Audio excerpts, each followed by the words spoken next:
नमस्कार मैत्रिणींनो, स्वागत आहे तुमचे शीतल्स किचनमध्ये। तर भरपूर सारी कोथिंबीर 2 दिवसापासून आणून ठेवली होती। आता ती खराब होऊन फेकून द्यायच्या आधी म्हणलं कोथिंबीर वड्या बनवाव्यात आणि भरपूर सारी कोथिंबीर असल्यावर आमच्याकडे याची फरमाईश केली जाते। तर इथे बघा मी हळद, तिखट, धने जिरे पावडर, ओवा, मीठ आणि 2 चमचे एवढं पांढरे तीळ घेतलेले आहेत। तर हे सर्व साहित्य या कोथिंबीरीमध्ये मी टाकून घेतलेत। कोथिंबीर स्वच्छ धुवून निवडून घेतलेली आहे। त्यानंतर इथे बघा पाऊण वाटी एवढं मी ज्वारीचं पीठ यामध्ये टाकणार आहे। त्यानंतर इथे 1 ते 1.5 वाटी एवढं डाळीचं पीठ घेतलंय, ते सुद्धा इथे मी टाकून घेणार आहे, बेसन पीठ। तर इथे मी कोथिंबीर जास्त आणि पीठ कमी अशा प्रमाणात करणार आहे, कारण आमच्याकडे तशीच आवडते। आणि इथे छोटी वाटी घेतली म्हणजे नेहमीच्या वाटीपेक्षा, ती पाऊण वाटी एवढं मी तांदळाचं पीठ घेतलेलं आहे। तर हे संपूर्ण दोन्ही तिन्ही पीठ मी यामध्ये टाकून घेतले, सगळं मसाले टाकून घेतलेले आहेत। तर आता ह्या पिठांमध्ये ना ही कोथिंबीर चांगली मिक्स करून घेणार आहे सुरुवातीला, आणि मग आपण यात थोडं थोडं पाणी ॲड करणार आहे। तर तुम्हाला सुद्धा माझ्या पद्धतीने अशी कुरकुरीत कोथिंबीर वडी बनवायची असेल तर नक्की व्हिडिओ शेवटपर्यंत बघा, कुठे स्किप करू नका। आवडल्यास चॅनलला फॉलो करा, व्हिडिओ लाईक नक्की करा आणि इतरांना व्हिडिओ शेअर देखील करा। तर अशा पद्धतीने बघा, आता श्रावण महिना जवळ येतोच आहे आणि वेगवेगळे सण समारंभ असतात, देवाला नैवेद्य करायचा असतो। तर अशा पद्धतीने कोथिंबीर वडी सुद्धा तुम्ही बनवून खाऊ शकतात किंवा नैवेद्याच्या ताटावरती ठेवू शकतात। तर इथे बघा अजून थोडंसं डाळीचं पीठ मला गरजेचं वाटलं म्हणून मी इथे टाकून घेतलं अजून 2-3 चमचे।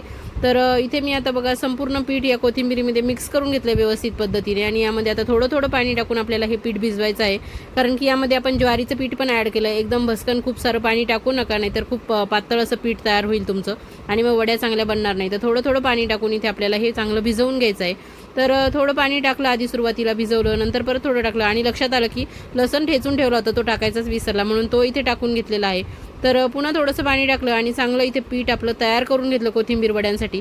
तर तुमच्याकडे सुद्धा अशी भरपूर सारी कोथिंबीर घरी आल्यावर कोथिंबीर वडीची फरमाईश केली जाते का, नक्की कमेंट करून सांगा। आणि तुम्ही सुद्धा माझ्याच पद्धतीसारखी बनवतात की तुमची काही वेगळी पद्धत आहे, ते सुद्धा तुम्ही मला कमेंट करून सांगा किंवा शेअर करू शकतात। तर अशा पद्धतीने बघा पीठ आपलं चांगलं भिजवलेलं आहे। नंतर मी हातावर थोडंसं तेल टाकून घेतलं आणि पुन्हा एकदा हा गोळा चांगला एकजीव करून घेतला। तर आता आपण याच्या वड्या बनवणार आहोत। तर त्यासाठी हे सर्व आपण कृती करत असताना स्टीमरमध्ये पाणी चांगलं उकळायला ठेवलं होतं। स्टीमर प्लेट घेतलेली आहे आणि त्यावरती बघा हातावरती थोडंसं तेल घेऊन ना मी या स्टीमर प्लेटला लावून घेतलेलं आहे।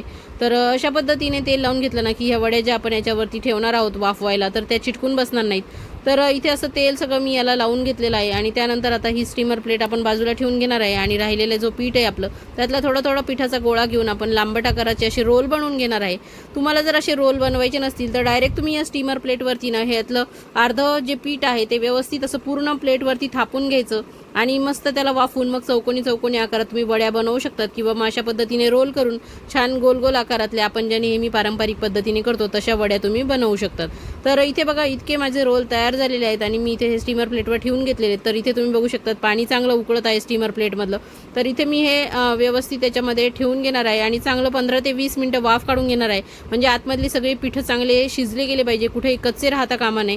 तर अशा पद्धतीने बघा काढून घेतल्यानंतर सुरी यामध्ये खोवून बघितली आहे, तर एकदम साफ अशी निघलेली आहे, म्हणजे आपले पिठं व्यवस्थित शिजलेले आहेत। तर इथे मी ज्वारीचं आणि तांदळाचं पीठ वापरलं आहे, पण तुम्ही नुसत्या डाळीच्या पिठापासून सुद्धा बनवू शकतात किंवा असे वेगवेगळे पिठं वापरून सुद्धा या वड्या बनवू शकतात। तर इथे बघा थंड झाल्यानंतर मी याच्या वड्या छान अशा कट करून घेतलेल्या आहेत। तर इथे तुम्ही बघू शकतात मस्त या वड्या कट होत आहेत आणि एकदम पातळ किंवा थोड्याशा जाड अशा तुम्हाला जशा घरी आवडतील तशा तुम्ही कट करून घेऊ शकतात। तर इथे एक करून बघा सगळे रोल मी असे कट करून घेणार आहे। तर आतून बघा किती छान मस्त खुसखुशीत अशी ही वडी आपली तयार होणार आहे। तर छान आतमध्ये पिठंसुद्धा शिजलेले आहेत। तर इथे मी कोथिंबीर जास्त आणि पीठ कमी असं प्रमाण घेतलेलं आहे। तर इथे सगळ्या रोलच्या मी वड्या कट करून घेतलेल्या आहेत बघा। तर तुम्ही या थोडंसं फोडणी टाकून खालीवर करून परतून सुद्धा घेऊ शकतात तुमच्याकडे तसे आवडत असतील तर, किंवा मग डीप फ्राय सुद्धा करून घेऊ शकतात। तर मी इथे माझ्या मुलांना डीप फ्राय केलेले आवडतात म्हणून मी इथे तळून घेणार आहे। तर एक करून जेवढ्या कढईत मावतील तेवढ्या मी इथे वड्या टाकून घेणार आहे आणि मस्त याला छान खालच्या बाजूने आपल्याला सेट होऊ द्यायचं आहे, तोपर्यंत याला धक्कासुद्धा लावायचा नाही। आणि मग नंतर मी चिमट्याच्या साह्याने एक करून या पलटी करून घेतलेल्या आहेत। तर तुम्हाला माझी रेसिपी आवडली असेल तर नक्की व्हिडिओला लाईक करा आणि याच्यामध्ये तुम्हाला काही कमी वाटत असेल तर सूचनासुद्धा तुम्ही मला करू शकतात। तर कोथिंबीर वडी तुम्हाला कशी वाटली आणि तुमच्या घरीसुद्धा अशा कुरकुरीत कोथिंबीर वड्या आवडतात का? आवडत असतील तर नक्की तुमच्या घरच्यांना करून खाऊ घाला। लहानांपासून मोठ्यांपर्यंत सगळ्यांच्या आवडीचा पदार्थ हा आहे आणि एकदम मस्त ही पावसाळ्याचे दिवस आहे, असे दिवस सुरू झाल्यावरती मस्त अशी कुरकुरीत कोथिंबीरीची वडी एकदम चवदार चविष्ट अशी लागते। तर इथे बघा खालीवर करून छान दोन्ही साईडनी कुरकुरीत होईपर्यंत या वड्या मी इथे तळून घेतलेल्या आहेत आणि मस्त एका प्लेटमध्ये आता सर्व केलेल्या आहेत। जर तुमच्याकडे वाफवलेल्या आवडत असतील तर नुसत्या परतून घ्या। माझे मिस्टर तर येता जाता नुसत्या वाफवलेल्या वड्या खातात, त्यामुळे यातल्या काही वड्या मी वाफवलेल्या तशाच बाजूला ठेवलेल्या आहेत। तर इथे बघा एक वडी मी तुम्हाला तोडून दाखवते. वरतून एकदम कुरकुरीत आणि आतून छान सॉफ्ट अशी झालेली आहे. चवीला पण एकदम भन्नाट अशी झाली आहे. तर रेसिपी आवडली असेल तर नक्की ट्राय करून बघा. खा, प्या, मजा करा आणि अशाच नवनवीन रेसिपी